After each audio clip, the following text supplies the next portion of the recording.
Viral video di mana sebuah ambulans terlihat disalip oleh 5 mobil berpelat merah.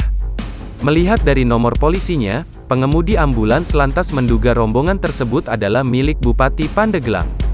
Dalam potongan video berdurasi 1 menit yang diunggah akun Instagram @Facebook_Banten tersebut, tampak rombongan Bupati berjumlah 5 unit mobil menyalip ambulans dari sebelah kanan. Sopir ambulans sontak menyebut iring-iringan tersebut arogan lantaran tidak mendahulukan kendaraan prioritas sepertinya. Meski memang saat itu ambulans tak menyalakan sirine dan hanya menggunakan lampu rotari. Mobil Pol PP, Kabupaten Pandeglang, mepet mobil ambulans.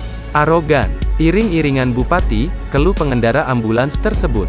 Peristiwa ini pun menjadi buah bibir warganet, terbukti dari banjir kritik dan sindiran pedas untuk iring-iringan mobil tersebut yang tak mau mengalah dengan ambulans.